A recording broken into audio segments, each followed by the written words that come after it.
Hi, everyone. Welcome. I'm Angela Love-Zaranka from Lactation Education Resources. Thank you so much for joining us today on the first day of World Breastfeeding Week and in the United States, National Breastfeeding Month. Yes, welcome. I am Sekeita Lewis-Johnson. I am the Accredited Provider Program Director for Lactation Education Resources, and thank you so much for being here today.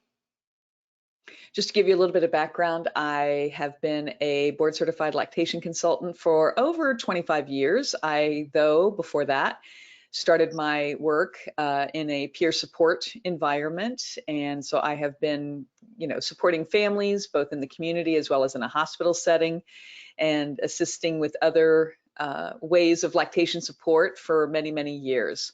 Sekeita, what about you? Yeah, so I've been a lactation or board certified lactation consultant, for 12 years, 13 years now. And I primarily have worked both in the hospital, but also doing home visits, private practice, and in my community. So, yeah, that's just a little bit about what I do. Great. Well, we're going to go ahead and talk today about real talk, the realities of being and becoming in IBCLC. And so please do feel free to reach out to us and mention to us, where are you participating today? Or do you have any questions? Whatever you'd like to share with us, you can via the question box. GoToWebinar has the question box, which is the way that you can communicate with us. If you are participating on a desktop or a laptop computer, take a look at the blue arrow and it will show you where you will find that question box. Or if you are participating today on a mobile device, then take a look at the green arrow, which is pointing to that question mark at the bottom of the screen and at the bottom of the interface. And so, without further ado, let's get started. The questions, as I just mentioned, can be popped into that question box. Joining our webinar today is Wendy from our amazing customer support team. She is here to answer your questions. She will answer questions in the chat if you need to. We also have Jill with us from our amazing tech support team. And so if you have any technical issues, please do feel free to reach out to us, and we are happy to support you to ensure that you get the information that you need today. Now, Wendy will flag some of the questions so that we will answer them live. So for those of you listening to this recording later on, you will be able to hear the answers to those questions. And if you are watching this a little bit later on YouTube, you can post your questions into the comments below, or you can contact our customer support team at support@lactationtraining.com.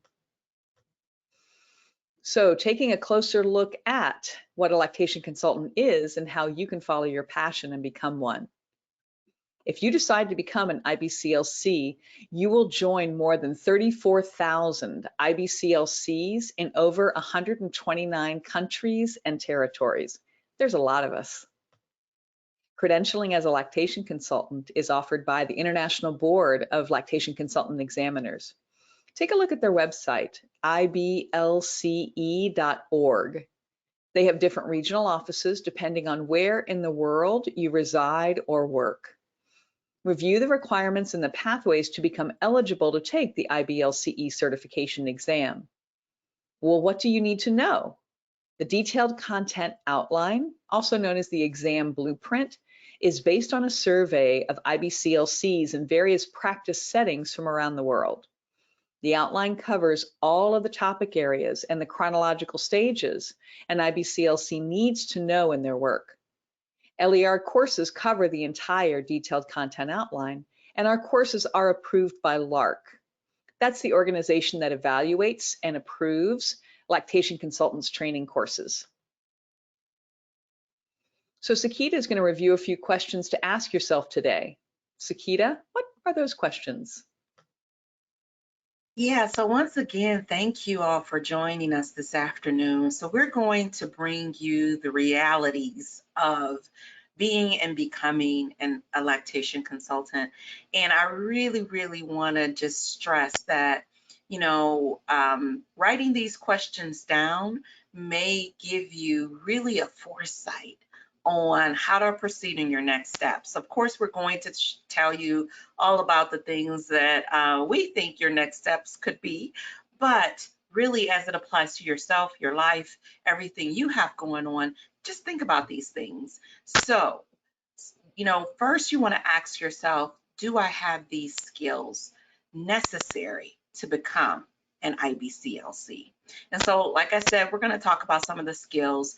A lot of times when people hear me say skills, they automatically think about doing, touching, task, right? But there's lots of skills that you will need as a practicing IBCLC that will set you apart from other lactation support providers. So if you don't have those skills, that's okay too.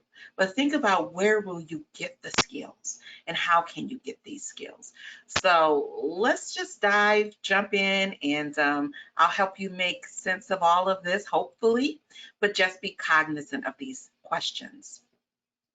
So what makes an IBCLC? Well, first off, I talked about skills, but competency is crucial.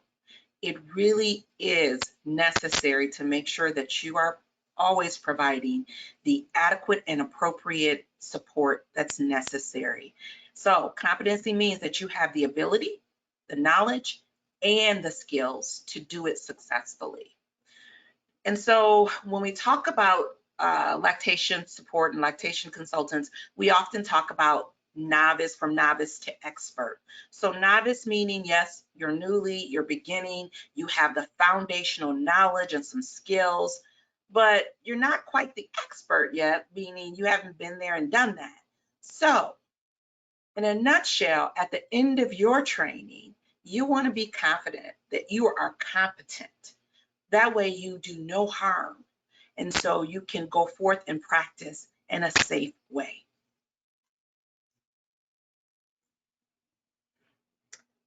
Culturally appropriate and credible.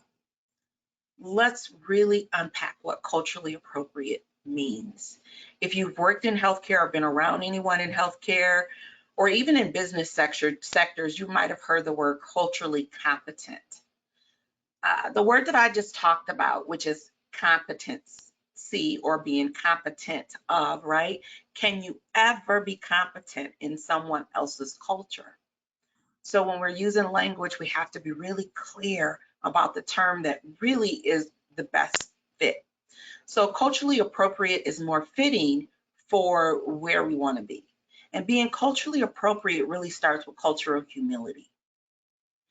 Cultural humility is defined as a lifelong process of self-reflection and self-critique, whereby the individual, or we, not only learn about another's culture, but we start with an examination of our own beliefs and cultural identities.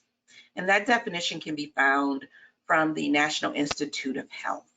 So that's just one definition of cultural humility, but it truly is a lifelong process. So when we're talking about cultural humility, it's important to really think about this as really respectful care that's respectful of people and their culture.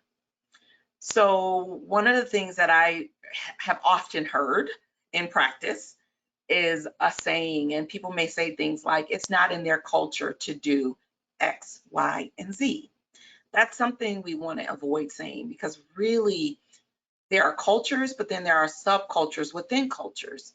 So the first part of culture humility is really not feeding into stereotypes, not making assumptions about what someone will or won't do based on their culture, because we really don't know unless the person or persons have told us.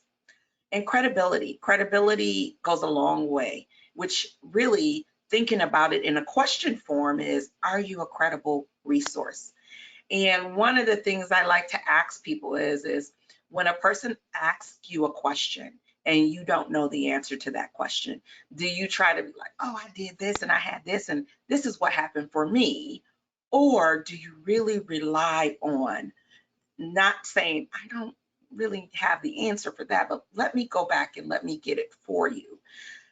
And the reason I'm saying that is because when it comes to breastfeeding, almost everyone want to tell their breastfeeding story or chest feeding story, right? Their story, oh, it didn't hurt me, oh, it hurt really bad, or all of that. You can always reflect on your experience, but as a clinician, you also want to rely on the evidence. So being a credible resource means that you're giving out information that A, coincides with the best evidence, and B, you really know what you're talking about. Then the question becomes, do you know what the evidence says? If you don't, please know where to find it. And so I want to leave you with this. We're not all walking dictionaries or walking computers. It's impossible to know everything. I still have to look stuff up a lot. Demonstrating credibility is about being forthcoming. It's about saying, I'm not sure about that. Let me get back to you. Checking your resources. Credibility is everything. One of the things to keep in mind is if you lose credibility as a lactation consultant or lactation supporter, it could really translate to other IBCLCs losing credibility.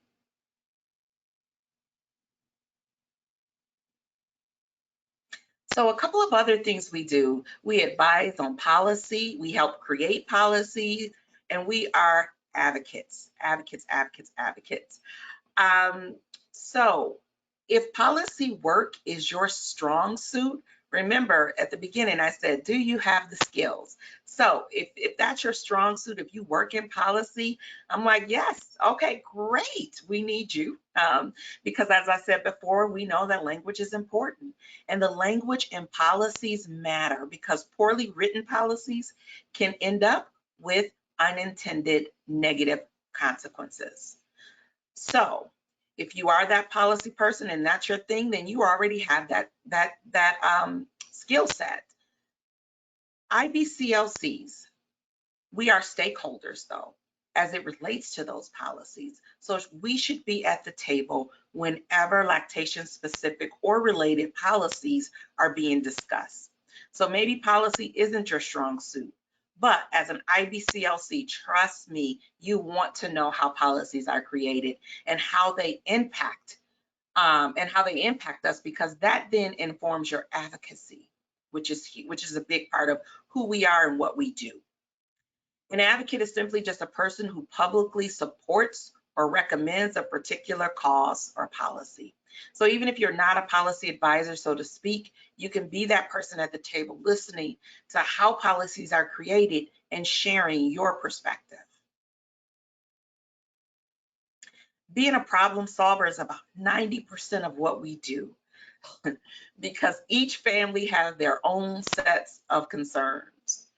And so when lactation consultants are called in for support, it usually is a request secondary to some type of problem or issue that the family may be having.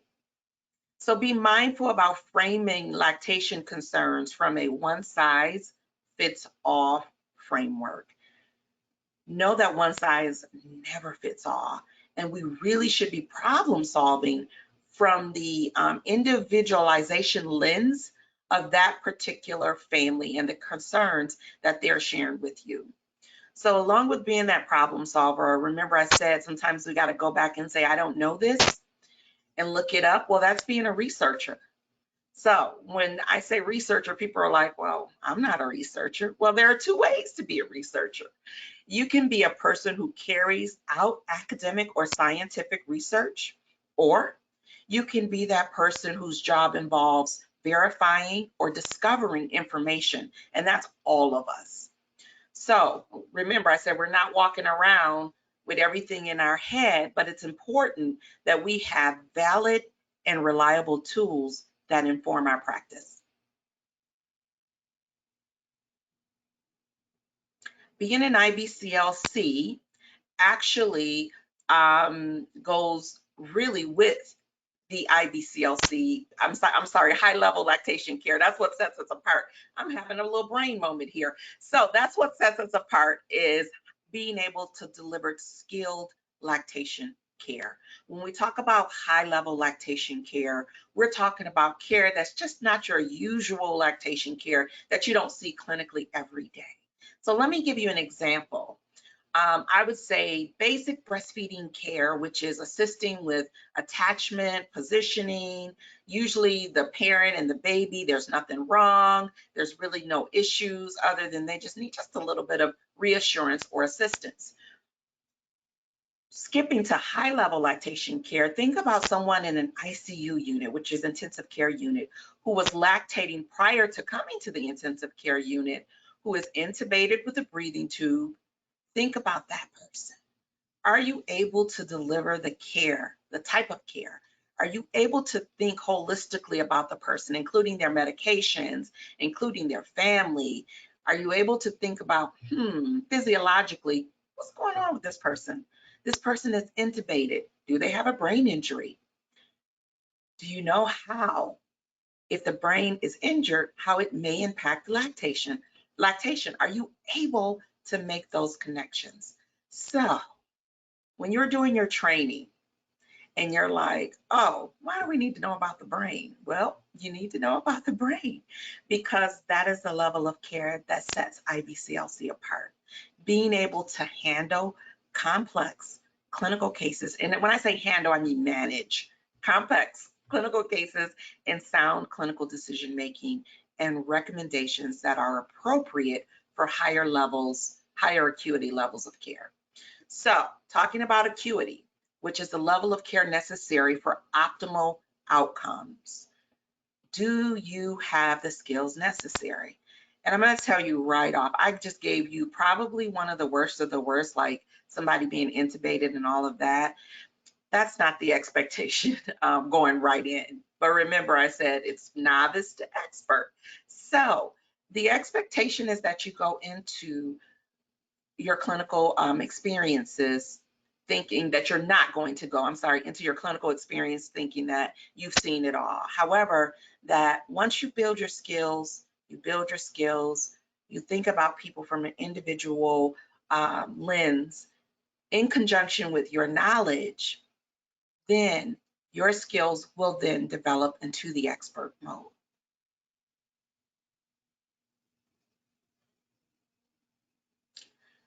So one of the things that we found out during the pandemic is that we are essential. We found out that lactation consultants are essential. Why? Because babies still need to eat. People are still having children, and especially during a pandemic, promoting and protecting the ability to provide human milk is critically important. Not just from the bonding and family standpoint, but also from public health and prevention, from a public health and prevention standpoint. So yes, we are essential. And it's important that we show up when people need us, that we are timely, that, saying to someone, you need me, but I can't get to you for 2 weeks, probably will more than likely, unless they have another support system or support or someone else to pick up, that will probably break their experience. So we are frontline workers, and that's just the bottom line. And so I just want to make that real clear, that understanding that yes, we have telehealth. Telehealth is good, but sometimes telehealth is not the end all to be all, and we can miss some things. Telehealth prohibits some of our abilities to use other senses. And so I just want to leave that with you because I've had the experience of serving during the pandemic, and I can recall a case that a person was calling for support, and she said, I need in-home support. Well, it turns out that as I was trying to assist, that we were like, okay, this baby is fussy. She had been feeding a bottle and found out that the baby couldn't even effectively feed from the bottle. So there were some issues. So it took me coming into the home to say, whoa, something's not right. And then jumping into my advocacy mode because I had the clinical skills to know something's going on with the baby's tone. And we didn't want the baby to be readmitted into the hospital for dehydration. So that's what I mean about being timely. We are essential, and it's really prudent, and it's our duty to show up so that we can minimize the harms cost to families. So we are there to be their collaborative care partner, And once we do that, that's how we become trusted. And let me talk about collaborative care partner and what that means. I actually love the phrase so much because what it assumes is that you are collaborating with your client. You are not the center, you are not the decision maker, you are simply the collaborator. Remember that it's the families and their partners, their goals, their fears, it's their barriers that takes precedence over your goals for them. So I'm saying all that to say that yes, we know the recommendations, exclusive breastfeeding for the first 6 months, at least we know that, and we honor that. And that's why we have, World Breastfeeding Week and National Breastfeeding Month, because we know the wonders of human milk. But it's important that we still honor and we talk about them. However, we also, and I didn't say but, and it's important that we still honor and talk about them. However, we also have to understand that we are collaborating in partnership, in agreement, that when someone seeks out care, that we make sure that we approach it from that manner, that we don't overstep our boundaries that are not meant to be overstepped. And that's how you become trusted. Next slide, please, or the next. In all honesty, we should be trusted to do no harm, to be reliable, trusted to say, I see you as a person. I see you and that we're in this together. I'm not higher than you. You are the expert of your body. We're collaborating to do what's best for you. And that's how you become trusted. When you go into certain clinical situations and you assume a hierarchy like, yep, I'm the expert, I know all about this, I'm gonna tell you what to do. I've been teaching breastfeeding and chest feeding for 15 to 20 years. Yeah, this will work. Let me show you. Trust me, if you go in there, you're going to lose trust, no doubt. When you go in and touch someone without asking permission, that's another way to lose. Even if they've asked you for assistance with the latch, let them tell you what type of assistance that they were looking for before you go in and just grab, I've seen this, grab someone's personal body or even touch someone without letting them know. Remember, you're there as that collaborative person.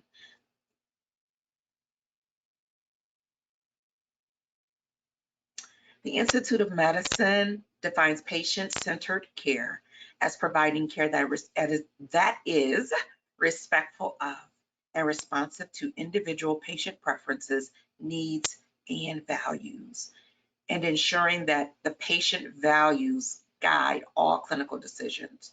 So we've talked a little bit about culture, I've talked about collaboration, I've talked about care, the type of care you deliver, and how communication works. And the person is the center of all those. And if you want more information, you can visit the Institute of Medicine and you can read a little bit more about person-centered care. But I want to give you a word of caution. Person-centered care has also become a buzzword. Don't let it become a buzzword for you. Really practice what this model looks like, and that would further build trust with you, not just with your client, but with your community and also other clinicians that work around you.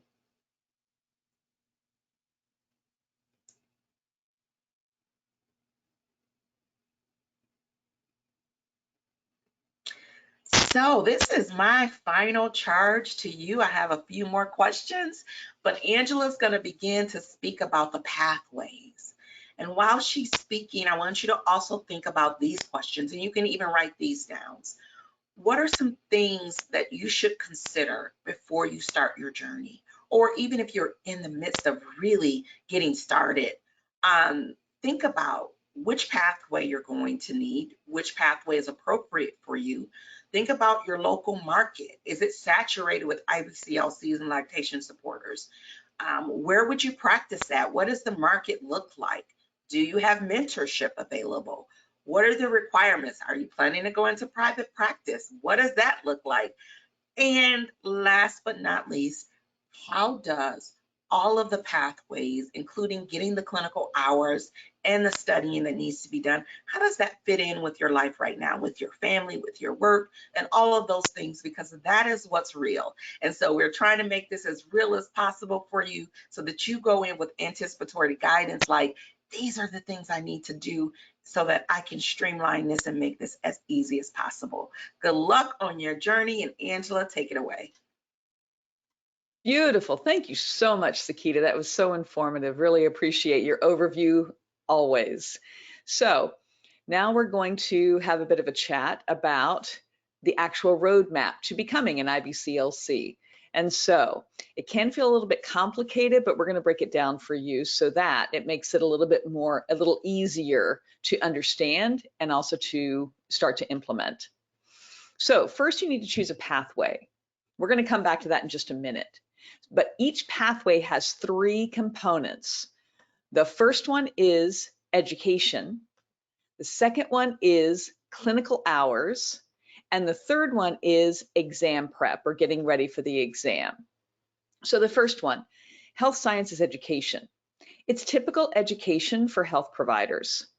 There are 8 post-secondary or university level courses and 6 general education subjects. You can find a full list of each of the 14 subjects on the IBLCE website. You can search for it, or you can find the link in the resource document. By the way, if you want to take a look at that resource document now, it's under the handout section on the GoToWebinar platform. If you're listening to this recording later, you should be able to find it actually on the YouTube page as well. If not, reach out to us. So the 8 university level courses are, and you don't need to write these down now, but they are biology, anatomy, physiology, infant and child growth and development, introduction to clinical research, nutrition, psychology or counseling skills or communication skills, and finally, sociology or cultural sensitivity or cultural anthropology. They can be online or in person, as long as the institution is accredited to provide the learning. If you took these courses during your college career, they count, even if it was 20 years ago. LER partners with Union Institute and University and Walden University to provide the basic courses. Both organizations are online. The advantage of working with Union is their program director is an IBCLC and has chosen the college courses that meet the IBLCE requirements. If you want to get your bachelor's degree in maternal child health with a concentration in human lactation, take a look at Union. Another advantage is that both universities will accept federal financial aid. The 6 general education subjects are medical documentation, medical terminology, occupational safety and security for health professionals, professional ethics for health professionals, universal safety precautions, and infection control and basic life support. Now, 5 of the 6 general education courses can be taken through LER. The only one which will need a little bit more search is basic life support. In many countries, there is an in-person skills check for this training. Now, I have heard of some organization providing this training completely online. Check with your local resources. In the resources section of the handout, there is a link to the Health Sciences Education Guide. The guide provides general descriptions for the typical courses in those subject areas. Please keep in mind that IBLCE is international. The names used in their document to describe the courses may not exactly fit the description of the course at your accredited educational university. That's okay. IBLCE utilizes broad terms with the understanding that there is no universal description for what a course in, let's say, clinical research is going to cover. Why are these 14 courses required? The IBCLC is a standalone credential, meaning you do not need another certification, degree, or license to practice as an IBCLC. Once you pass the exam, you will be an allied healthcare professional. The courses will help you to be prepared for your career, as well as help you to pass the IBLCE exam. So the second thing you need is lactation-specific education. This is where LER has you covered. The education should be comprehensive and cover the IBLCE detailed content outline. IBLCE requires at least 90 hours of lactation education. 5 hours on communication skills. Our 5-hour course is specific to lactation and breastfeeding care to help you in your practice as a lactation consultant. The third component is lactation-specific clinical experience. This can include in-person consultations, telephone consultations, or online breastfeeding and lactation care that supports breastfeeding families. It also includes lactation assistance to pregnant and breastfeeding clients and lactation education to families or other professionals. These hours are to be obtained within the 5 years immediately prior to applying for the exam. How many do you need? Well, that depends upon your pathway. Clinical hours need to be accrued in the 5 years prior to applying for the exam. Here's a quick overview. I'll review more in the following slides. So, Pathway 1 is for healthcare professionals and those who provide breastfeeding support through an IBCLC recognized breastfeeding support counselor organization. Healthcare professionals include physicians, nurses, midwives, dietitians, physical therapists or physiotherapists, speech pathologists, and others. Breastfeeding support counselors include those accredited through organizations such as LER, La Leche League International, and the Australian Breastfeeding Association. As of this presentation, there are over 40 organizations that have applied to IBCLC and have been approved. Pathway 2 applicants must complete a comprehensive academic program in human lactation and breastfeeding through an accredited university program. Their education has both didactic and clinical components, and they require 300 clinical supervised hours working with breastfeeding families. Pathway 3 is a structured mentorship program between an IBCLC and the applicant.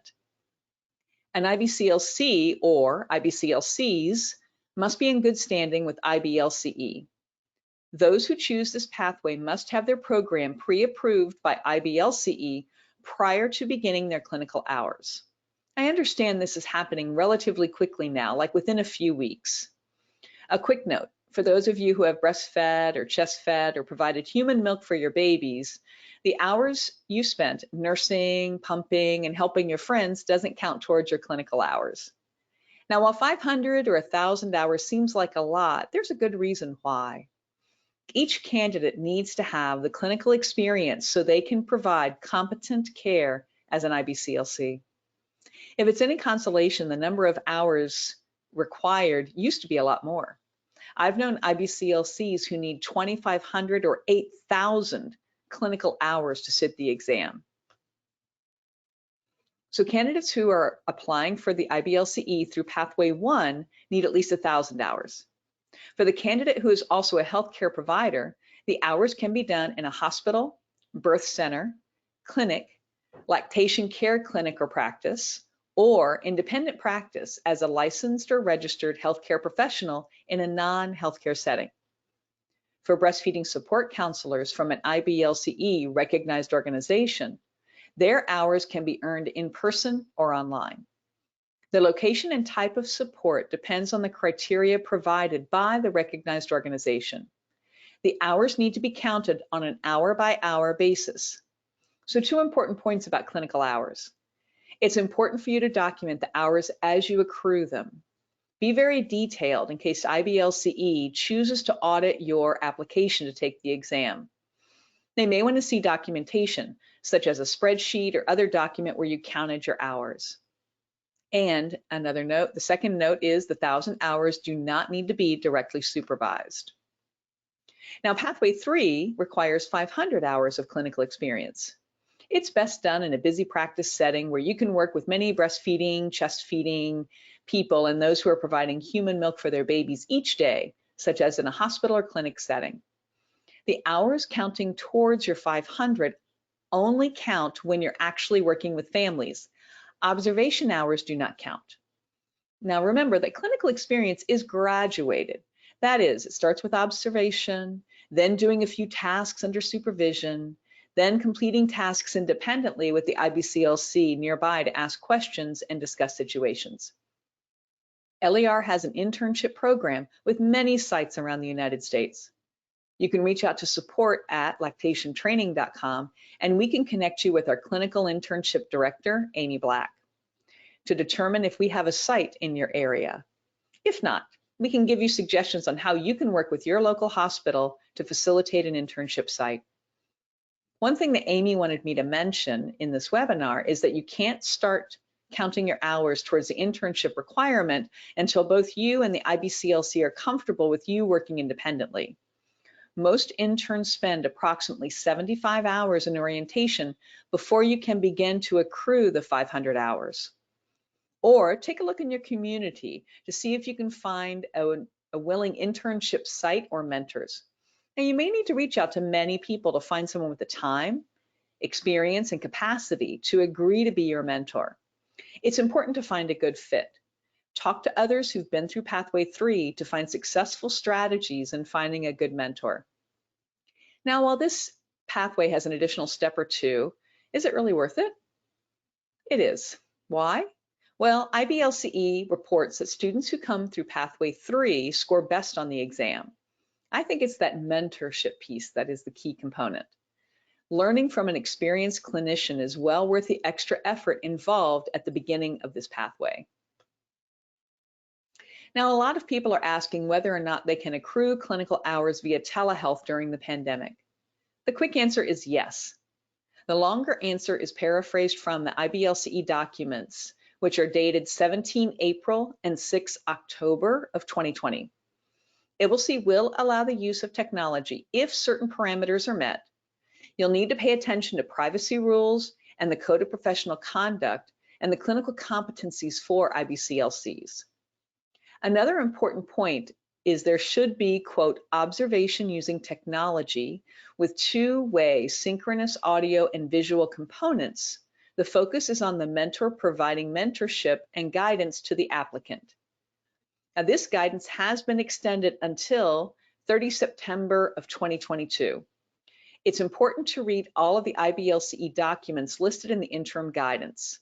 The link to the guidance is found in the resource document in the handout section of this webinar or in the comments that accompany this video.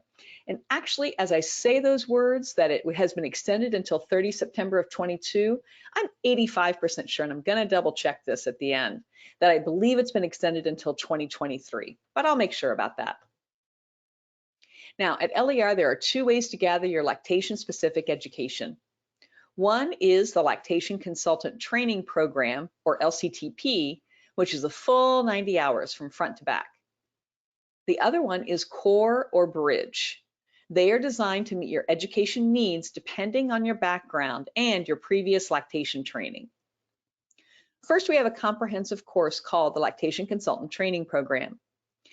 As I mentioned, it's the 90-hour course, and it's eligible for CERPs, which are Lactation Consultant Recognition Points, CME for healthcare providers such as physicians or advanced practice nurses, nursing contact hours, and CEs from ACNM. It is intended for those who do not have any lactation education and know they want to be an IBCLC. We have more than 35 of the most knowledgeable, experienced instructors who are practicing lactation consultants, researchers, and authors who teach in our courses, including Sekeita and me. Our classes are economical. You can view them on a variety of devices such as your computer, tablet, or phone. They're optimized for a computer, but they can be reviewed later when you're on the go. We've been educating people in person and online since 1990. We update our course information with the latest peer review evidence on a regular schedule, but we'll update sooner as the new evidence emerges. Have a question for the instructor or want to discuss a concept with your fellow students? There are several ways to connect and get the answers you need. We have a very active Facebook group for those who are in our 95-hour course, Core, Bridge, or Exam Review, where our students can meet and support each other along the way. There are people who are IBCLCs in the group and can also support your journey. Upon completion of the 95-hour course, you're eligible to take the Certified Breastfeeding Specialist exam. The exam is included in the price. Once you pass, you are a Certified Breastfeeding Specialist. This is to recognize you for the level of education you have attained. With this certification, you can begin to collect your your clinical hours towards the IBCLC exam. Now, if you're unsure where to start, or you already have some lactation-specific education hours, then we have our core or bridge program to meet your needs. Now, they have the same advantages as the LCTP course. Our initial course is called Core because it will provide you with the core lactation education you need to understand what it means to begin supporting the normal course of breastfeeding.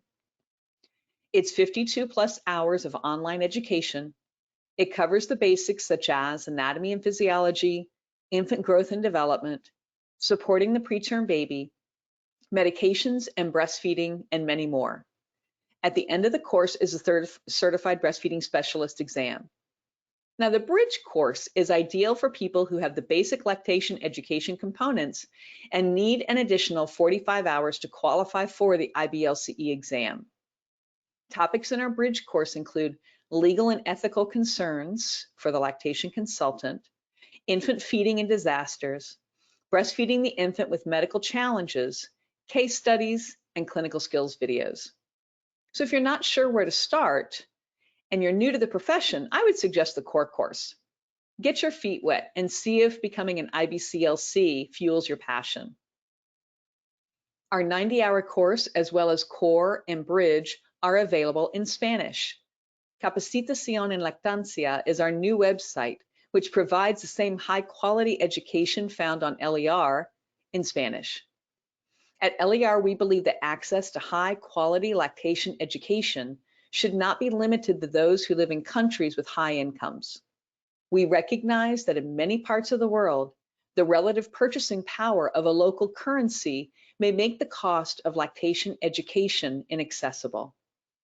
As part of LER's commitment to increasing access to lactation training worldwide, our pricing is adjusted according to the student's country of residence. In alignment with our continued commitment to diversity, Lactation Education Resources is proud to announce our Rising Tide Lactation Equity Scholarship Program, designed to increase the number of Black and Latinx IBCLCs in the United States. We recognize one of the greatest obstacles to entry to the field is access, specifically demonstrated by financial barriers. LER will remove that barrier for Rising Tide Scholarship awardees. We alternate these scholarships each year, and this year the scholarship is for aspiring Black IBCLCs. So Rising Tide 1 is ongoing commitment to our community partner organizations, where we provide an annual scholarship for the 95 hours training to awardees, and they are selected, those individuals are selected by the partner organizations. Our current list of partner organizations include the New Orleans Breastfeeding Center, Black Mothers Breastfeeding Association, Black Breastfeeding Week, Reaching Our Sisters Everywhere, the DC Breastfeeding Coalition, and the Indian Health Service. Rising Tide 2 is appropriate for those who have finished or who are already enrolled in a program to complete their health science requirements. It covers the 95 hours of training through LER, clinical hours through Pathway 1, IBCLC test prep books, and IBCLC exam fees. Rising Tide 3 is appropriate for those who have not yet begun accumulating their health science coursework. This covers the 95 hours, the clinical hours through Pathway 1, health science coursework online through our partnerships with one of our university organizations, IBCLC test prep books, and IBCLC exam fees. The applications for scholarships are open until August 15th, and you can apply by going to our website, lactationtraining.com/Rising Tide. Our team is here to help you now and in the future. We have tech support open 7 days a week. You can get your questions about the content answered by experts in the field and ongoing support for the next steps in your career. For example, last week, someone reached out to one of our instructors with a question from their own practice. We made the connection and the former student received the answer they needed for their client. Another student had a question about creating a policy at their hospital, and we found the appropriate instructor to answer the questions and to provide additional resources. We're here to support your journey. Thank you very much for your time today. So, Sekeita, what questions came in that we may want to address? Yeah, Angela, thank you so much. That was extremely informative. And even though I'm a lactation consultant, I always learn something new every time we go over this pathway business. I did want to just state that on the slide where we talked about the 95 hours, it is 95 hours. 5 of those hours include the communication requirements that are necessary. All right, so first question. This person says, I'm interested to know realistic salary expectations and weekly hours for private practice. All right, so I'll start off by answering this question is that this really is based on your geographical location in the world, if I'm being completely honest. And if you were located here in the United States, that's even true here as well. It depends on where you live, the cost of living. You might want to do, like I said, some type of market analysis in your area, or connect with someone who's already practicing in your area and ask them what those realistic expectations are. You could even actually look at job descriptions in your area or job postings in your area to know what a salaried person would make in lactation. As far as private practice, again, that is, you said weekly hours. It depends on the demand in your area. If you have folks that really, if you have no lactation supporters in your area and you're the only person providing lactation support, then I would say you probably might be a little busy. But if your area is saturated, that might look a little different. So just being mindful of those things, I think will help. Angela, did you have anything to add to that? I was also just going to add that, it also depends on how much you can charge in your area. If you do have a private practice, some, communities you can charge enough so that it's a living wage. In other areas, you can't because people can't afford the services. And so it really is all over the map. And also, speaking of all over the map, it also depends on where in the world you live. And so while some people in private practice may be able to have a very thriving practice, in other parts of the world, it may not be possible. And so it does depend on a number of factors. So do your homework in your community and find out what is available.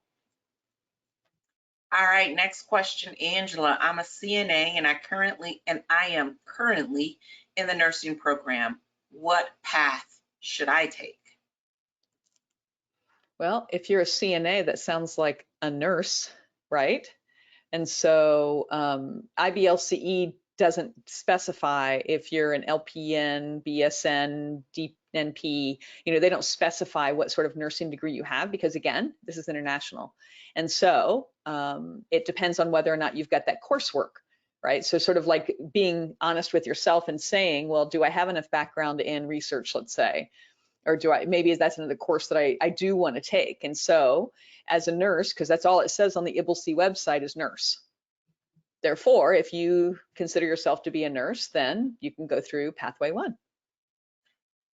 I'm just going to add to this, Angela. Thank you so much. I'm going to add that as a CNA, you would more than likely probably need those, you would probably need those 14 classes, but you're in a nursing program. So thinking about that, think about where you are in your nursing program, if you've started any of those courses, or are you in a pre-nursing program? So that's a question that requires just a little bit more information to give you a little bit more direction, but like Angela said, there's no specification other than you really do have to still have the coursework.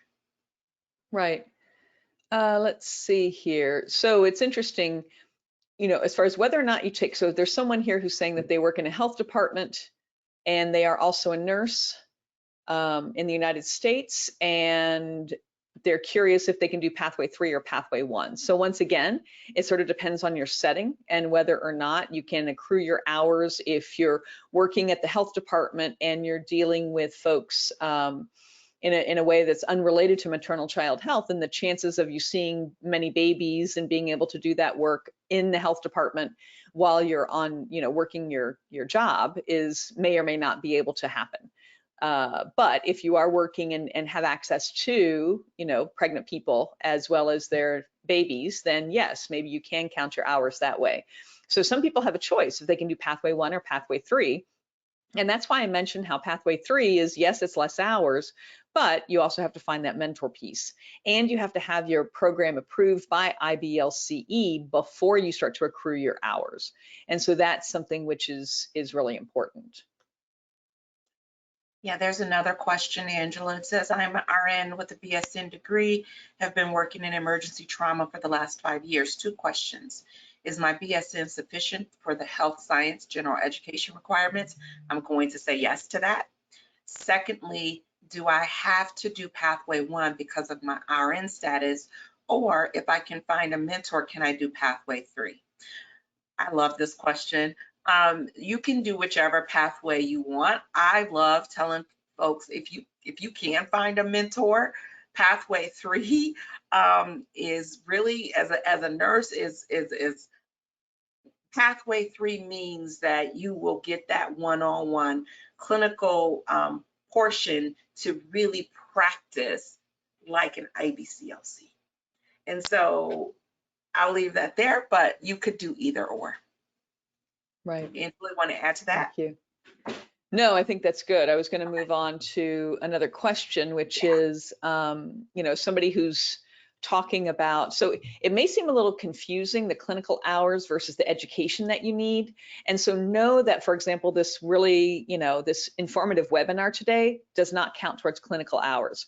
Clinical hours means actually working with families and or educating families in a group setting, but it also can be individual as well. So that's something as far as the clinical hours are concerned. And let's see here.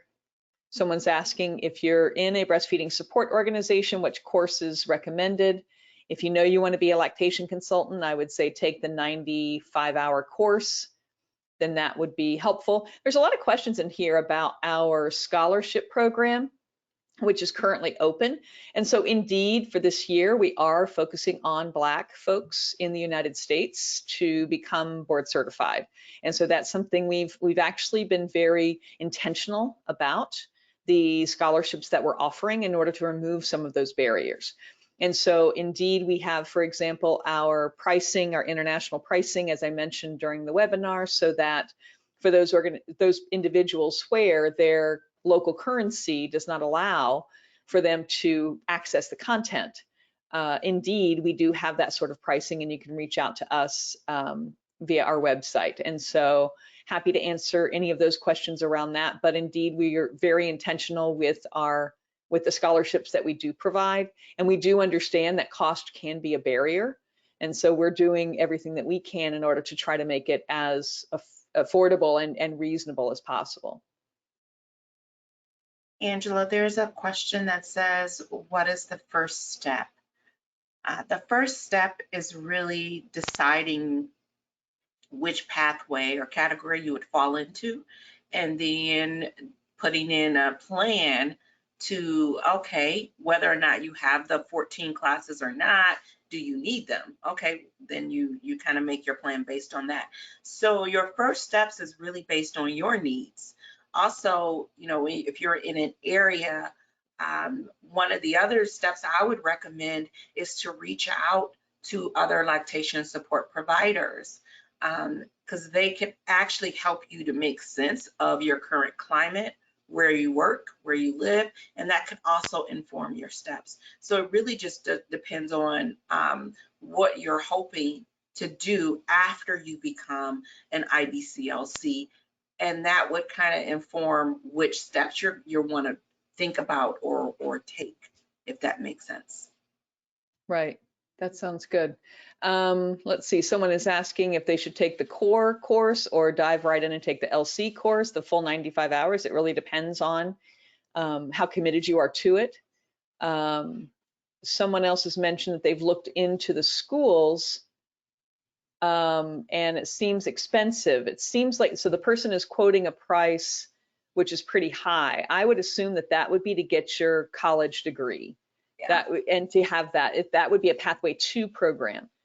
And so if you just need to take those 6 courses, then you can just take the individual courses, and it's going to be much less expensive than what you're quoting in the here in the chat. Someone asks which pathway would I recommend if they're RN but currently not working.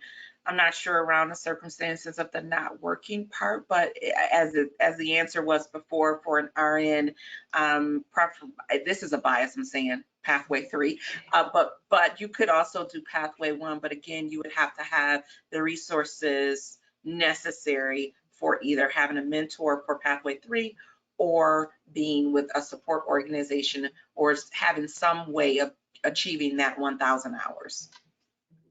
Great. The questions are coming pretty quickly now. If someone is asking about, I just lost it. Hold on.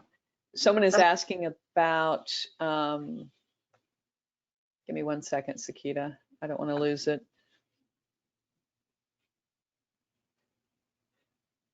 Yeah, I missed it. Hold on. Let's see. Oh, here we go. Someone is asking if I have no experience or education in this field, what to do.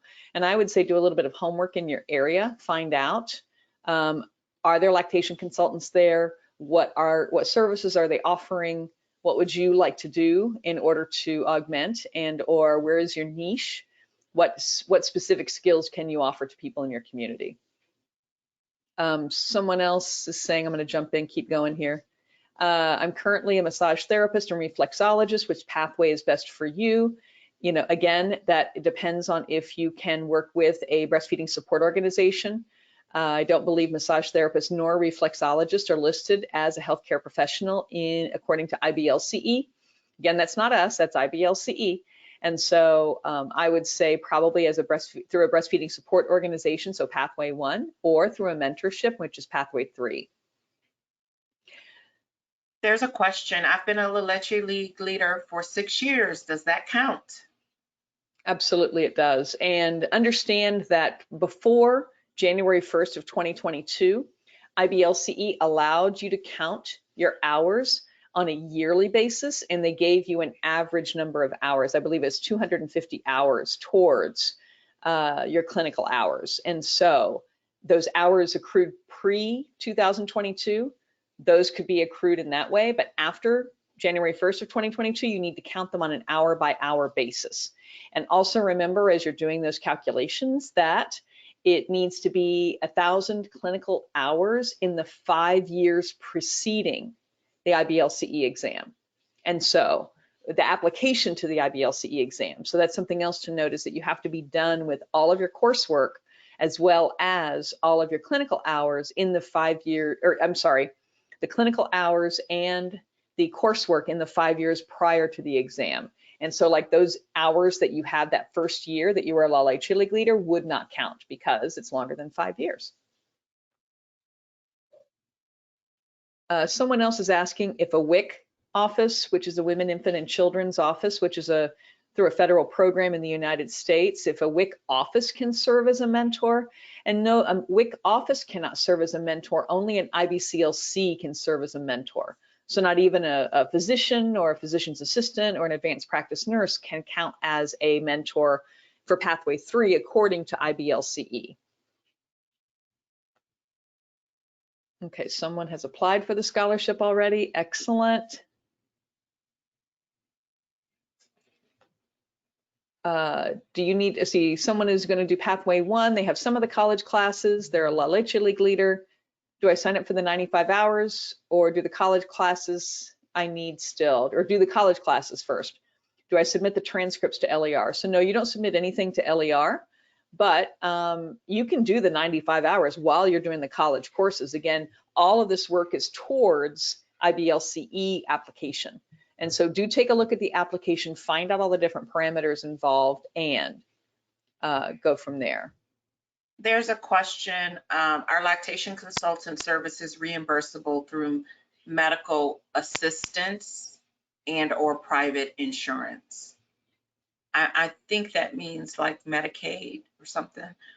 Yes, they are, but there are caveats in each state as to who can bill and who can, I guess, be reimbursed for that matter. Well, right. And if you're in other parts of the world, it's different provinces, different regions, different countries that'll have different requirements.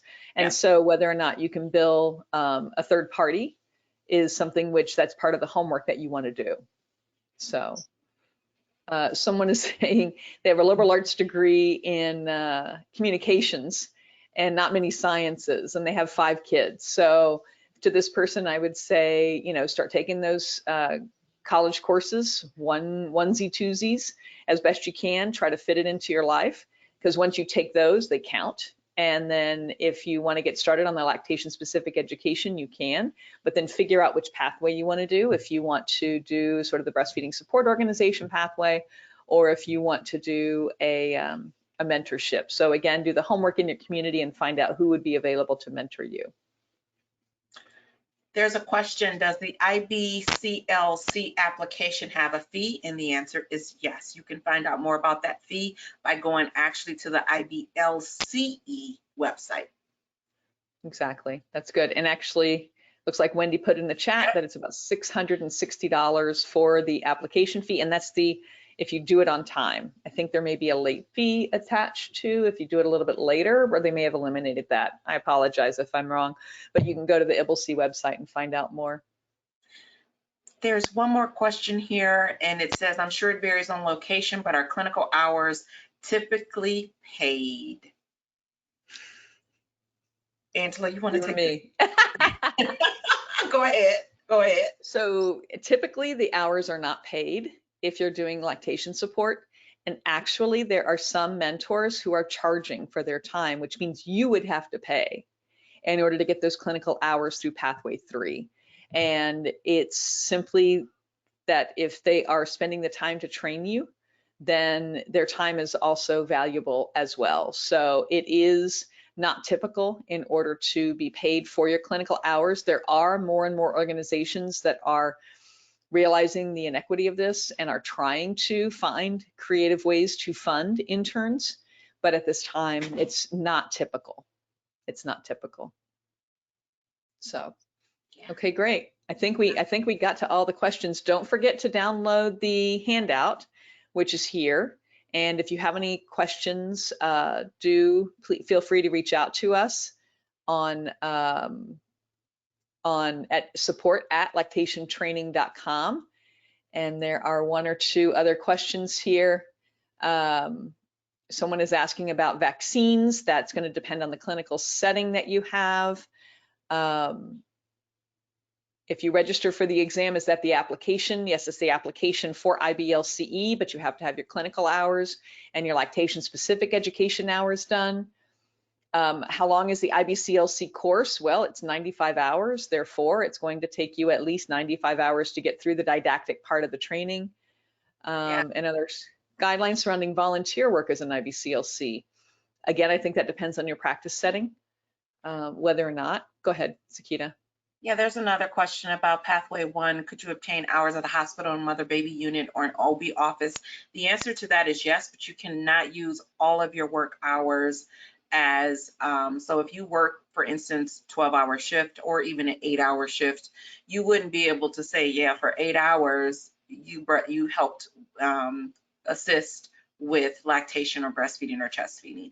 So you can use those hours. You can also find there's a calculator on the IBLCE website that can help you figure out how much of your work time is spent providing lactation support, bedside care. So you could, but you could not use all of your hours. Right. And so someone is asking, how is the 95 hours delivered? Well, that's the nice thing about LER. All of our training is online, so you are welcome to do it at any time. As I said, we have tech support 7 days a week, and you can do it on a variety of devices. So we try to make it as easy as possible for you to get that lactation education.